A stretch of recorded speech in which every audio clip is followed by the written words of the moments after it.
Bismillahirrahmanirrahim. Assalamualaikum warahmatullahi wabarakatuh.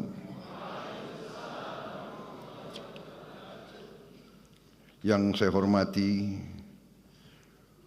Wakil Grand Sheikh Al-Azhar Profesor Dr. Muhammad Abdurrahman Ad-Duaini, Rektor Al-Azhar Profesor Dr. Salamah Daud, serta seluruh pengajar, seluruh sivitas akademika dari Al-Azhar yang hadir, Duta Besar Republik Indonesia untuk Mesir, Dr. Lutfi Rauf, Duta Besar Mesir untuk Republik Indonesia, Yang Mulia Yasser Hashimi, Ketua Perhimpunan Mahasiswa Indonesia di Mesir, Saudara Razif Alif Al-Faiz, dan terutama yang saya banggakan dan yang saya cintai, para mahasiswa dan mahasiswi Indonesia di Universitas Al-Azhar Kairo, Mesir, yang hadir pada siang hari ini.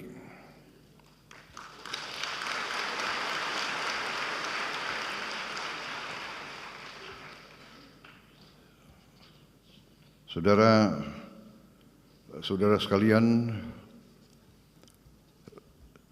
sungguh berbahagia saya dapat berjumpa dengan para mahasiswa dan mahasiswi yang sekarang sedang menuntut ilmu di Universitas Al-Azhar ini, suatu universitas yang sangat bersejarah, sangat terkenal. Saudara-saudara, sudah ribuan alumni Al-Azhar dari Indonesia, sudah banyak ulama dan pemimpin Islam di Indonesia pernah belajar di sini. Di antaranya yang paling terkenal Presiden Republik Indonesia yang keempat, Kiai Haji Abdurrahman Wahid, yang kita kenal sebagai Gus Dur.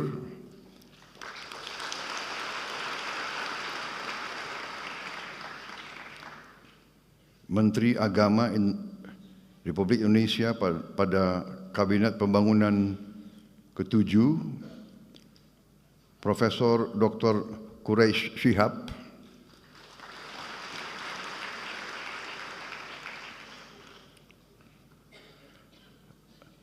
tokoh besar Nahdlatul Ulama yang pernah juga menjadi Rois Am, Kiai Haji Ahmad Mustofa Bisri, Gusmus, dan Menteri Luar Negeri Republik Indonesia pada tahun 1999 sampai 2001, Profesor Dr. Alwi Shihab. Dan saya kira masih banyak lagi tokoh-tokoh dan pemimpin-pemimpin kita, pemimpin Indonesia dari berbagai kalangan, dari berbagai organisasi yang adalah lulusan Al-Azhar. Saya hadir di Mesir ini untuk dua acara penting, yaitu hari ini saya melaksanakan kunjungan kenegaraan kepada Republik Arab Mesir, diterima dengan sangat terhormat tadi di Istana Presiden di Kairo, dan di sana melaksanakan pembicaraan cukup mendalam, cukup intensif. Saya dengan Presiden Al-Sisi, kemudian dengan menteri-menteri beliau dan delegasi saya.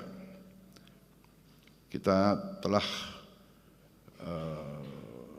menyepakati beberapa hal-hal penting yang intinya adalah kita ingin meningkatkan dan mempererat hubungan antara Indonesia dan Mesir yang pernah sangat dekat dulu karena Mesir memiliki tempat yang khusus di hati kita, tempat bersejarah, yaitu Mesir merupakan negara yang pertama mengakui kemerdekaan Republik Indonesia.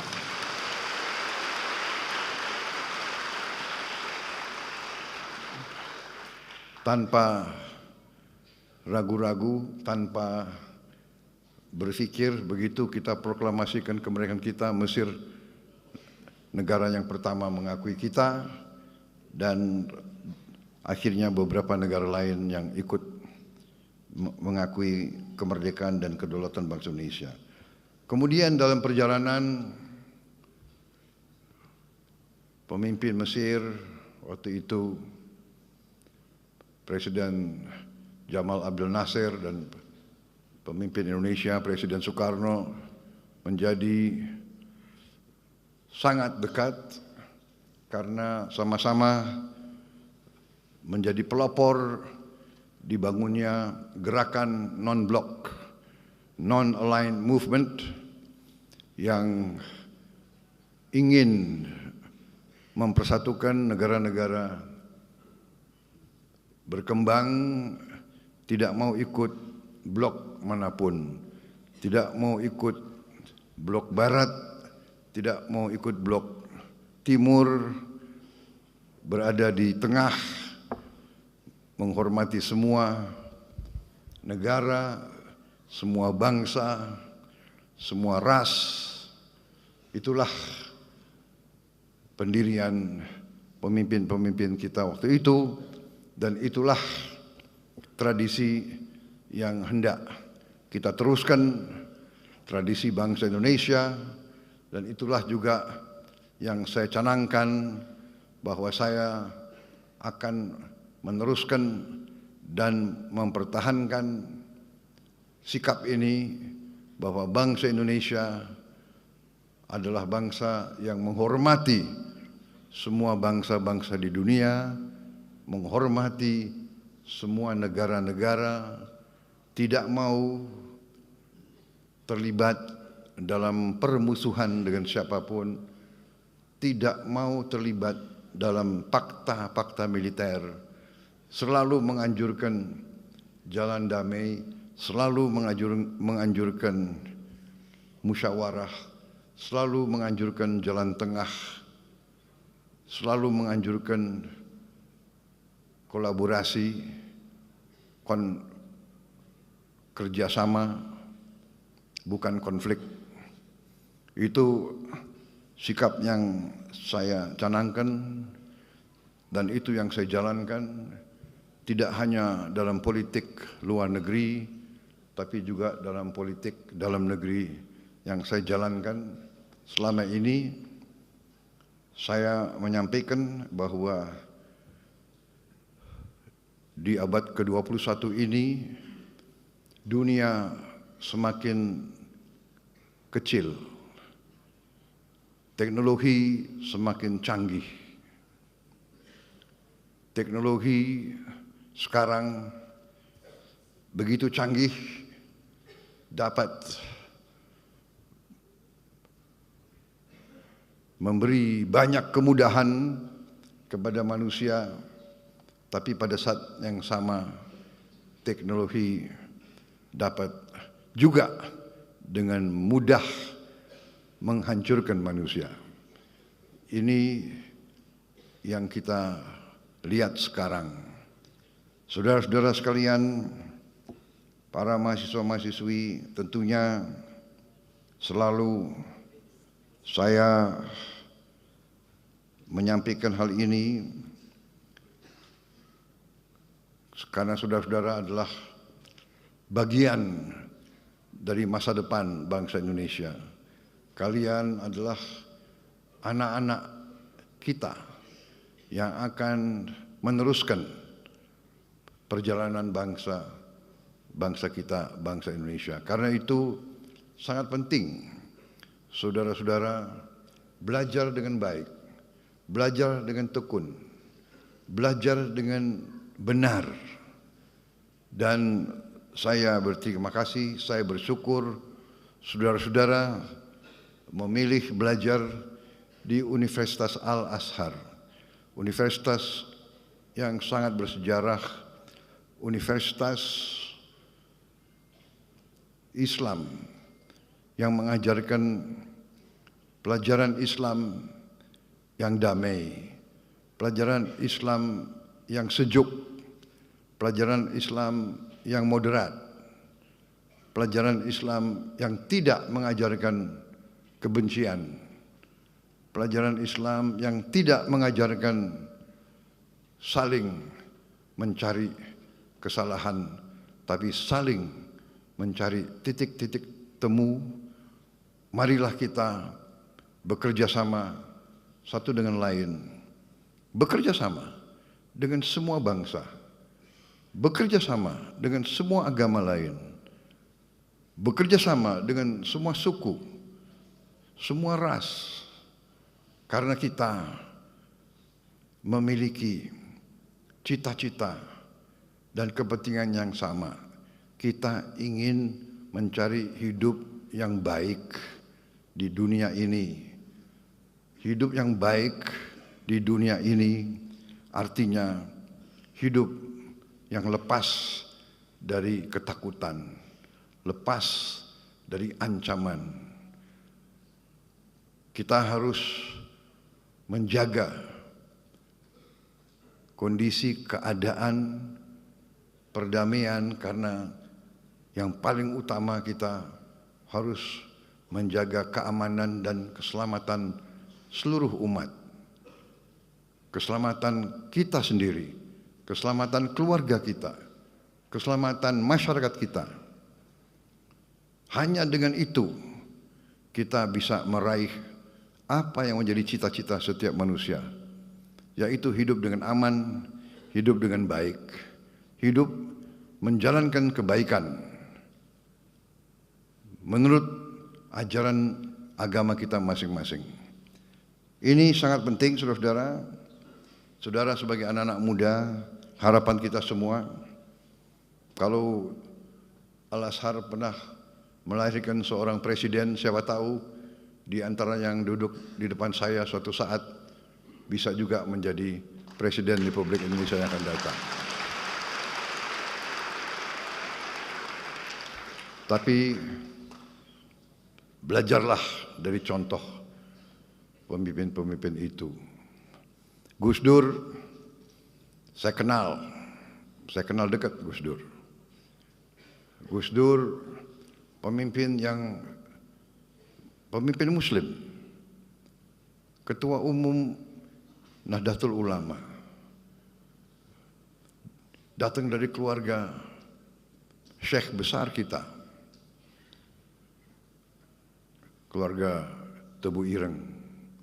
Tapi beliau pemikirannya sangat luas, beliau jiwanya sangat baik, beliau merangkul semua.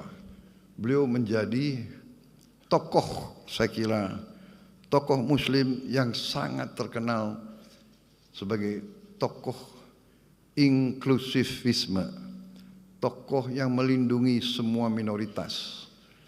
Beliau pemimpin Muslim yang sangat dicintai oleh minoritas-minoritas lain. Saya ingat salah satu langkah-langkah beliau waktu ada ancaman terorisme, ada gereja-gereja yang mau dibom. Beliau memerintahkan anak buah beliau dari Ansor, dari Banser untuk menjaga semua gereja, menjaga semua vihara, menjaga semua pura, menjaga semua kuil. Ini sesuatu yang membesarkan hati, ini yang membanggakan kita. Mungkin jarang di dunia ada pemuda-pemudi Muslim pada saat hari Natal, pada saat Tahun Baru, pada hari-hari besar minoritas berdiri di depan tempat ibadahnya agama lain, menjaga supaya umat agama lain beribadah dengan tenang di tempatnya mereka muslim-muslim, pemuda muslim yang menjaga di luar. Ini leadershipnya Gus Dur.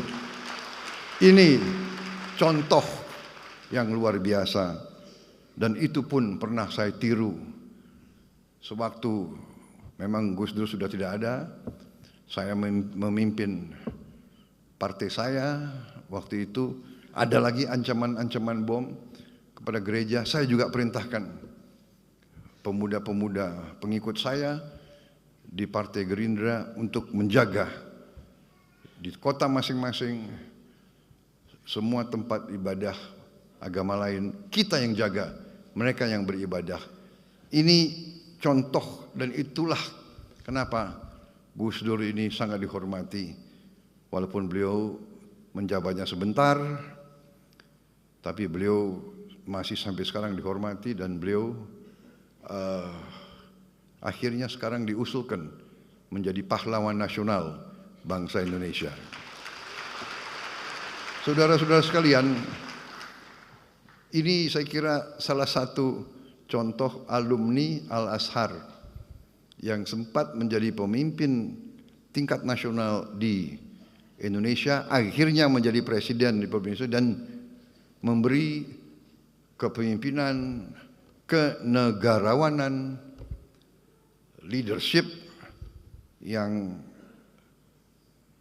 patut dicontoh dan akhirnya juga dihormati oleh bangsa-bangsa lain. Saya kebetulan kenal beliau baik, dan alhamdulillah leadership yang beliau sampaikan menjadi pelajaran bagi kita sekalian. Saudara-saudara sekalian, selain kunjungan kenegaraan ke Mesir, besok kita akan lakukan pertemuan KTT, konferensi tingkat tinggi antara 8 negara yang disebut D8. D8 ini adalah the Developing Aid for Economic Cooperation. Didirikan tahun 1997 untuk meneruskan kerjasama ekonomi dan pembangunan antara 8 negara berkembang, yaitu Bangladesh, Mesir, Indonesia, Iran, Malaysia, Nigeria, Turki, dan Pakistan. Ini kebetulan 8 negara Muslim yang jumlah penduduknya besar. Jumlah penduduknya mungkin semua negara ini jumlah penduduknya di atas 100 juta. Jadi saudara-saudara,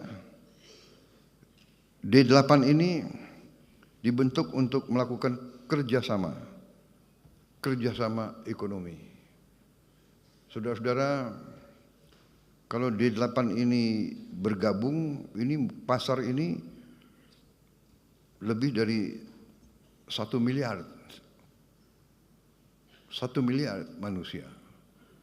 Nah, ini tentunya kita harus mengakui kita belum begitu puas. Masih banyak yang harus ditingkatkan, banyak yang harus kita cari bentuk-bentuk kerjasama, dan untuk itulah besok kita akan bertemu lagi, dan besok sesudah itu tahun depan ketua D8 beralih ke Republik Indonesia. Jadi mudah-mudahan kita bisa berbuat yang baik.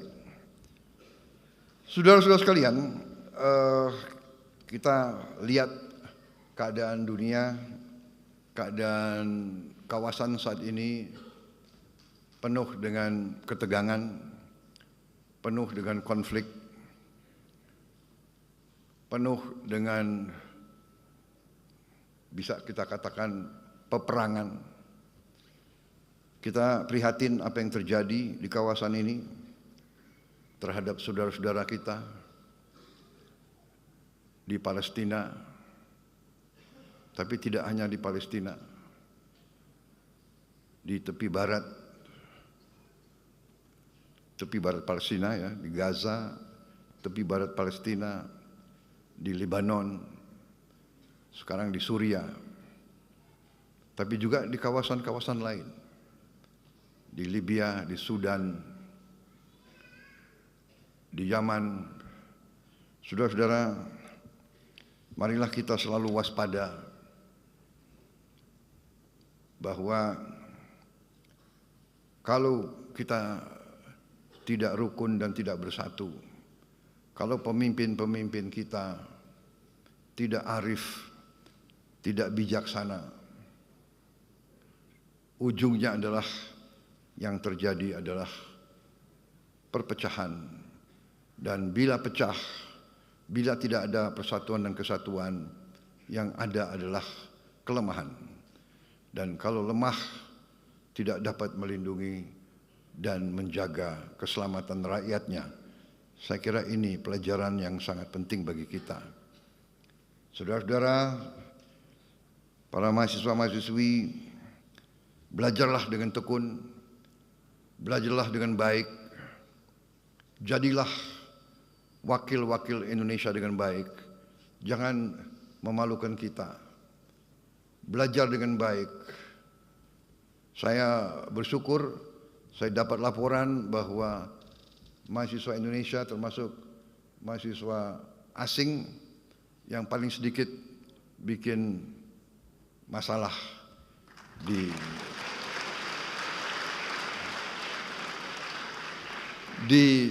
Al-Azhar dan di Mesir. Mudah-mudahan laporan ini benar adanya.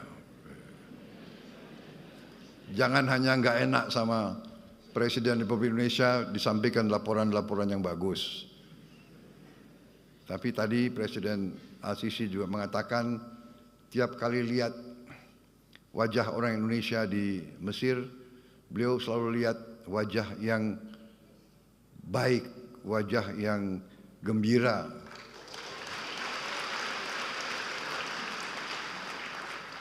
Mudah-mudahan itu pun benar adanya. Tapi kalau saya lihat wajah kalian ini ya kayaknya benar juga itu ya. Jadi terima kasih. Terima kasih saudara-saudara, yang saya bisa sampaikan bahwa bangsa kita sekarang ini ingin mempercepat pembangunan ekonomi. Kita bersyukur kehadirat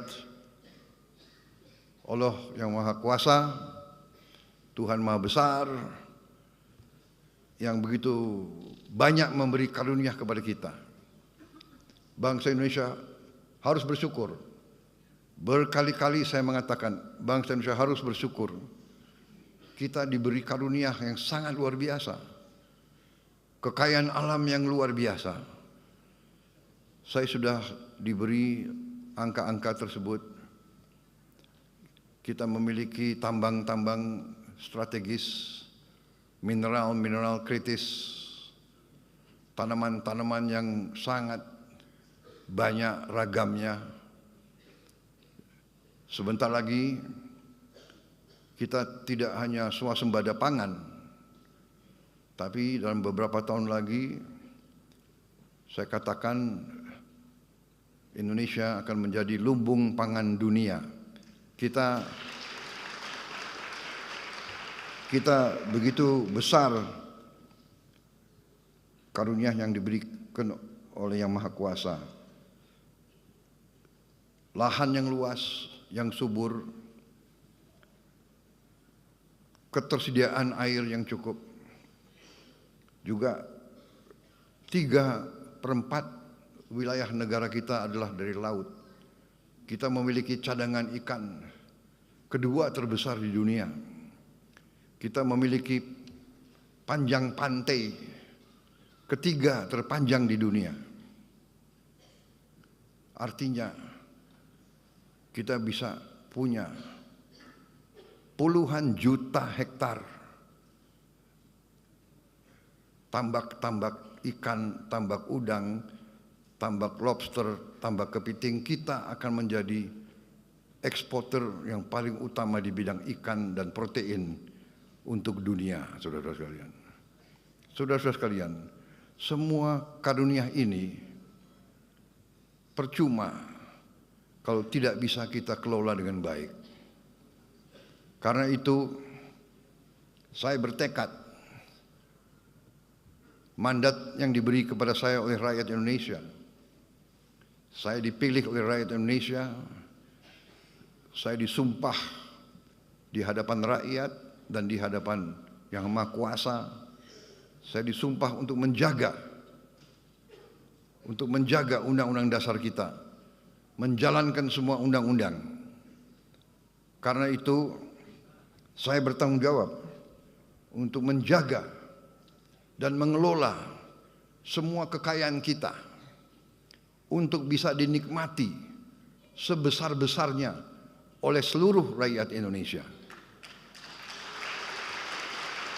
Bukan segelintir. Saudara-saudara sekalian, kita bangga GDP kita, produk domestik bruto kita tumbuh dengan pesat. Tumbuh dengan pesat di tengah ketidakpastian dunia. Tetapi kita menyadari bahwa pertumbuhan itu belum merata. Bahkan sebagian rakyat kita masih berada dalam keadaan yang memprihatinkan. Mereka masih bisa kita golongkan dalam keadaan yang miskin. Ini tekad saya, pemerintah saya, kami ingin berjuang sekeras mungkin untuk menghilangkan kemiskinan dari bumi Indonesia.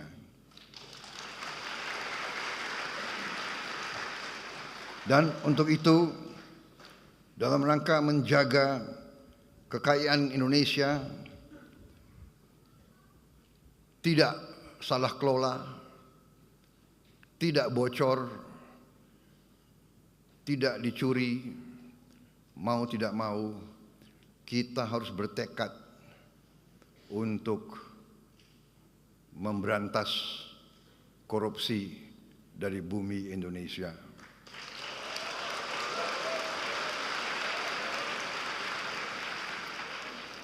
Memang banyak yang mengejek Prabowo Subianto.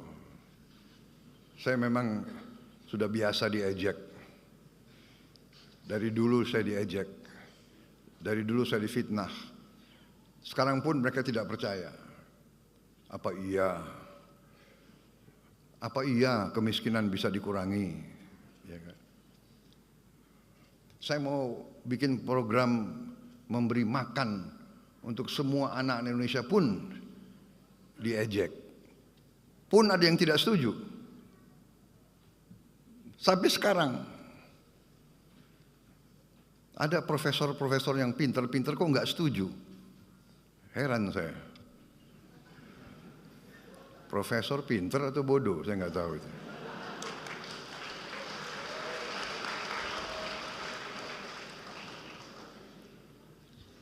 Mungkin pinter otaknya, tapi hatinya tidak bisa merasakan kalau anak-anak itu, kalau anak lapar ke sekolah itu bagaimana caranya, dia tidak bisa merasakan. Itu saudara-saudara, saya tidak ragu-ragu, nggak apa-apa saya diejek. Saya yakin saya berada di atas jalan yang benar. Saya yakin rakyat Indonesia mendukung saya. Saya akan teruskan program ini.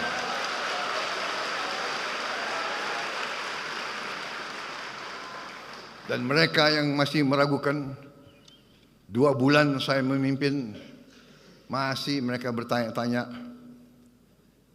Saya sampaikan, sabar sedikit, saya baru menjabat 2 bulan.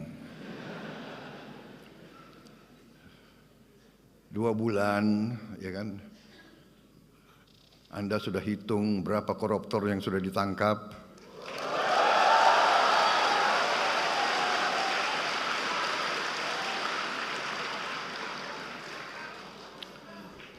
Saudara-saudara sekalian, yang nyinyir sama saya, silahkan, kau duduk aja di sebelah situ. Ya. Ini belum apa-apa. Ini belum apa-apa. Nanti 6 bulan lagi, baru saudara boleh nilai pemerintah Prabowo Subianto.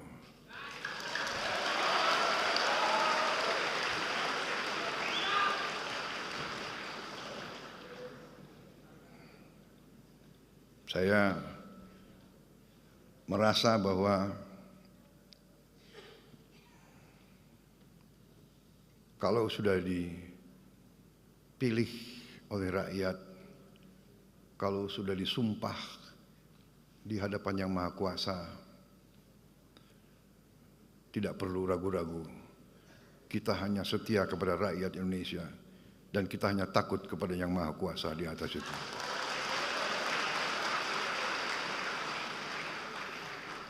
Saya dalam minggu-minggu ini, bulan-bulan ini, saya dalam rangka memberi, apa istilahnya itu? Memberi memberi kesempatan. Memberi kesempatan untuk tobat. Hai para koruptor atau yang merasa pernah mencuri dari rakyat, kalau kau kembalikan yang kau curi, ya mungkin kita maafkan. Tapi kembalikan dong. Nanti kita beri kesempatan. Cara mengembalikannya bisa diam-diam supaya enggak ketahuan. Mengembalikan loh ya. Tapi kembalikan. Kemudian, hai kalian-kalian yang sudah terima fasilitas dari bangsa negara, bayarlah kewajibanmu. Ya. Asal kau bayar kewajibanmu, taat kepada hukum, sudah kita menghadap masa depan. Kita tidak ungkit-ungkit yang dulu. Tapi kalau kau bandel terus, apa boleh buat? Kita akan menegakkan hukum. Dan bagi aparat-aparat harus milih setia kepada bangsa, negara dan rakyat atau setia kepada pihak lain. Kalau setia kepada bangsa, negara dan rakyat, ayo. Kalau tidak, percayalah, saya akan bersihkan aparat Republik Indonesia.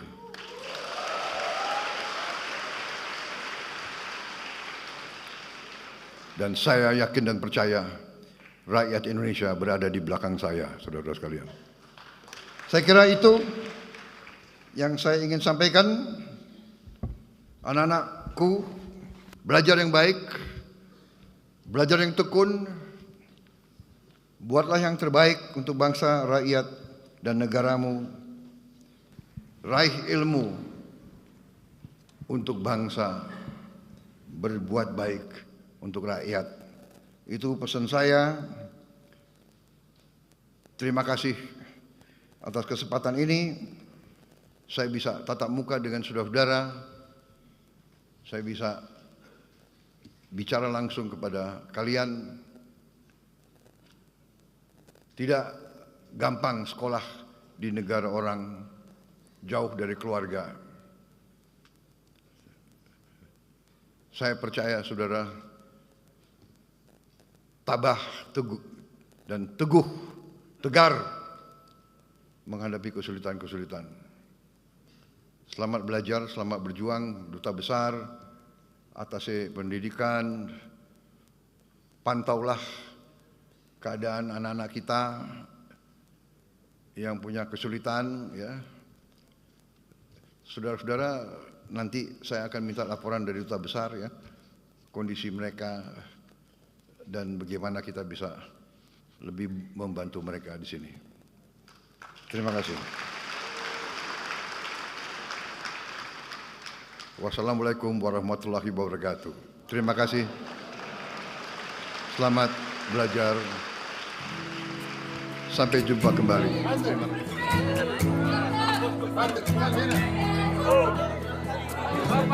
kasih.